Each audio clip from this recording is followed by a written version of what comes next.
Pemirsa, apa kabar hari ini? Semoga Anda selalu sehat di masa pandemi dan selalu bersemangat untuk menjalani aktivitas. Bagi pemirsa yang harus tetap bekerja di luar rumah, jangan lupa untuk menggunakan masker.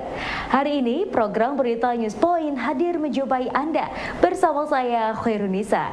Selama 30 menit ke depan, News Point akan menyajikan berita terbaru seputar Universitas Brawijaya dan Malang Raya.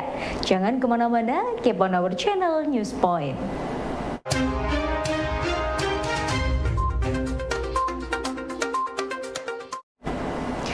Setelah vakum hampir 2 tahun, geliat dunia fashion show kembali menggeliat untuk tampil kembali. Mengawali tahun 2022, Asosiasi Modeling Malang atau AMM menggelar Trunk Show 2022 dengan menghadirkan 13 desainer dan 80 model dari anggota AMM. Ini acara fashion show dengan konsep Trunk Show Trend 2022 yang mengadakan tuh Asosiasi Modeling Malang, yang dimana ada 17 model agensi yang ada di Malang bergabung di AMM. Desainernya ada top 5 desainer AMM dan top 8 dari guest designer Malang. Setelah kita pandemi, dengan mulainya ini kami membentuk acara ini untuk menggerakkan lagi dunia modeling dan fashion. Harapan saya semoga dengan acara ini semakin giat lagi, semakin kita terus melangkah untuk semakin maju di dunia fashion. Kreativitas Erna Wijaya, salah satu desainer dari Malang, patut diacungi jempol. Memadukan batik dari pengrajin Karang Ploso dan topeng Malangan, Erna menampilkan kreasi baju yang memikat perhatian. Konsep desainnya kita menampilkan kreasi dari topeng Malangan dan dipadu dengan Ken Hedes. Kita desain sendiri, kita kerjasama dengan pembatik dari Karang Ploso, pembatik tulis. Semoga di acara MMA ini untuk kedepannya supaya lebih baik, khususnya kita sebagai desainer bisa mewadahi kita untuk berkreativitas dengan mengangkat budaya tradisional yang ada di Malang Raya.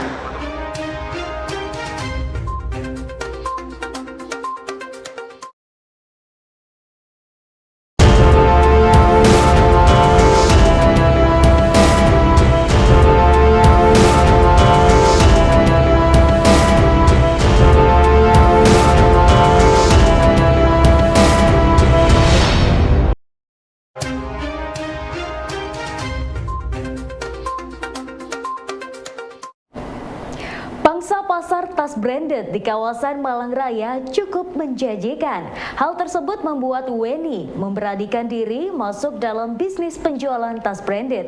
Menurutnya, pasar tas bermerek dari Eropa dan Amerika ini di Malang sudah mulai muncul, sehingga dirinya optimis produknya mendapat tempat di hati warga Malang. Kebetulan kita untuk produk Great Semile itu branded bags, branded goods ya, branded good bags. Ini kita lagi mencoba untuk pasar di Malang, sebelumnya saya di Jakarta. Kalau untuk tas sendiri kita ini macam-macam ya, jadi dari berbagai brand. Jadi dari brand Amerika maupun brand USA dan Europe ya, seperti itu. Dan ini ada yang pre-love dan ada yang new. Lokasi yang strategis di samping Universitas Brawijaya dan juga harga yang terjangkau menjadi nilai lebih dari kafe semusim dalam membidik konsumennya. Didik Sulisianto, manajer semusim, mengakui sejak awal pihaknya sudah melakukan survei dan membidik mahasiswa sebagai target marketnya. Dari itu, semusim hadir dengan lokasi yang berada di samping pintu masuk KPRI UB. Kalau untuk lokasinya, karena memang kita survei dari beberapa traffic masyarakat, juga traffic lalu lintas yang ada di depan UB, juga kita ada segmen target segmennya yaitu berupa mahasiswa dari Brawijaya, sehingga ada tempat yang di sini yang memungkinkan untuk dibuka kafe, akhirnya kita buka di tempat ini. Untuk luas kafe ini ada 2 lantai, yaitu kurang lebih sekitar 300 sampai 330 meter lah persegi, lantai 1, lantai 2. Untuk saat ini kita masih ngikutin pemerintah, kita dari buka jam 10 pagi sampai jam 12 malam. Kalau untuk makanan di sini yang utama dari mulai kafe pasti ada dari segi minuman yang memang sekarang lagi hype-nya, yaitu mulai es kopi susu sama beberapa makanan mulai dari snack, ayam geprek, nasi campur dan lain-lain. Jadi lebih ada makanan ringan dan makanan berat juga ada. Kalau untuk menu andalan kita di sini yang untuk minuman ada es kopi susu semusim. Kalau orang yang sudah bosan dengan kopi susu kita bisa sarankan dengan yang squash yaitu soda. Kalau untuk makanan lebih banyaknya ke nasi kulit atau snack ke pancong kayak gitu. Kalau kisaran harga di sini dari yang paling murah ada yang mulai harga 7.000 sampai yang paling mahal di 19 sampai 20.000.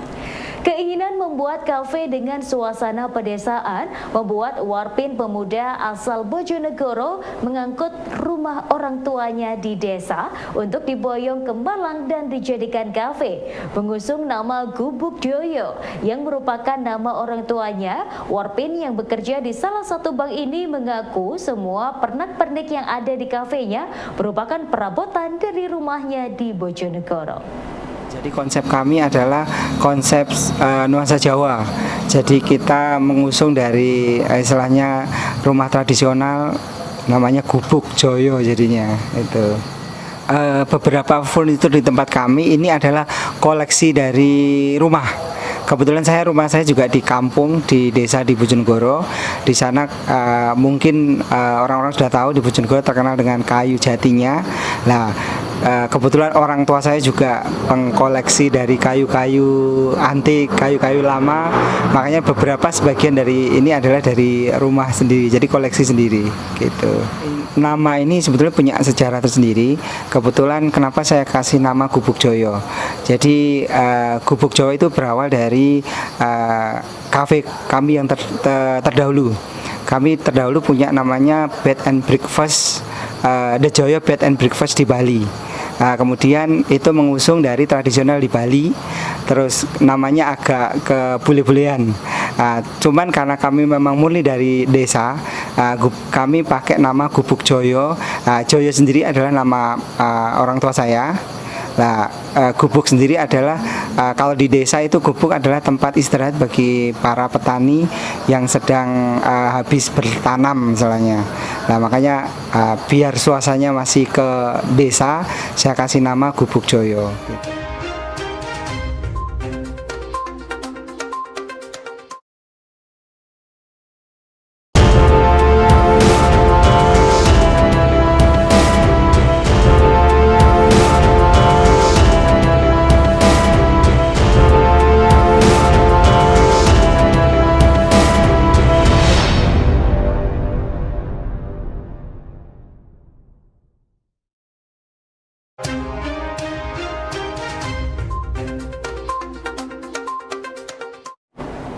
Suasana desa dengan bangunan rumah desa dari kayu dan dekat dengan sungai menjadikan kafe Gubuk Joyo sebagai kembali ke suasana desa sesungguhnya. Hal ini menjadi konsep dari Warpin Joyo, pemilik kafe yang dari awal ingin menampilkan suasana alam. Berlokasi di daerah Tegal Gondo, belakang kampus UMM, kafe Gubuk Joyo membidik pangsa pasar mahasiswa. Saya beli lokasi di sini karena kebetulan lokasinya di sini dekat dengan kampus Muhammadiyah Malang. Jadi kebetulan target market kami adalah mahasiswa di Muhammadiyah Malang gitu. Dan lokasinya juga tepat karena konsep saya adalah Gubuk Joyo. Jadi konsep kita adalah tradisional, rumah-rumah desa, makanya kita. Dan di sini lokasinya sangat mendukung karena lokasinya dekat sungai juga ada view istilahnya jungle view kayak gitu. Gubuk Joyo punya spesial menu kami adalah masakan desa.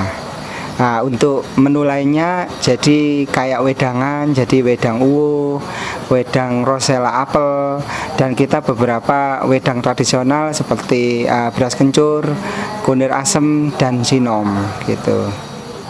Paling favorit kami, kita ada spesial namanya kopi kotok. Terus yang kedua kita ada untuk menu makanan yang paling favorit kita ada ayam goreng gubuk joyo dan ada rica-rica mentok. Di tengah meriahnya berbagai bangunan yang menjulang di perkotaan, masih terdapat perkampungan warga yang berada di kawasan atau pinggiran perkotaan.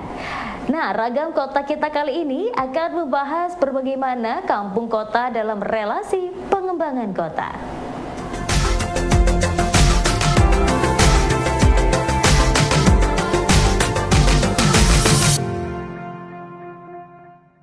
Kampung kota itu terbentuk adanya urbanisasi.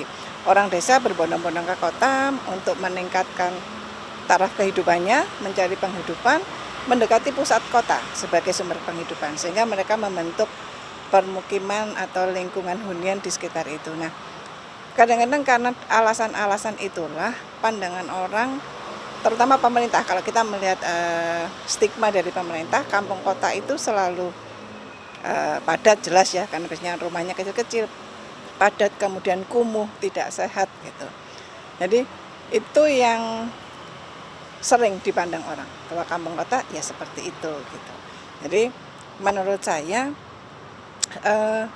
itu suatu kondisi yang kadang-kadang justru dirindukan.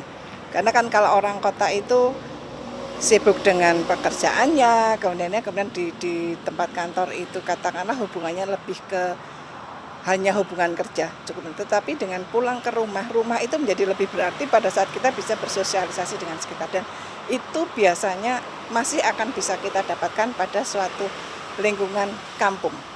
Itu karena kalau menurut saya itu ada perbedaan antara permukiman dan perumahan. Kalau di permukiman itu hubungan kekerabatan atau hubungan sosial yang lebih dekat seperti di kampung itu masih bisa didapatkan.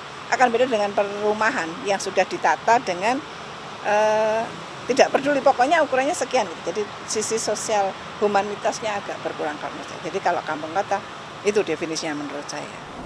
Kepadatan kampung kota memunculkan suasana toleransi dalam kehidupan keseharian warganya.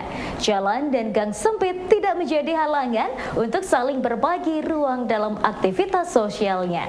Dapat terlihat misal ketika seorang warga memiliki hajatan dengan kondisi yang sempit, warganya mampu beradaptasi dengan kondisi yang ada. Menurut saya sisi menariknya dari kampung kota itu yang kadang-kadang akan dirasakan pada saat orang masuk ke situ.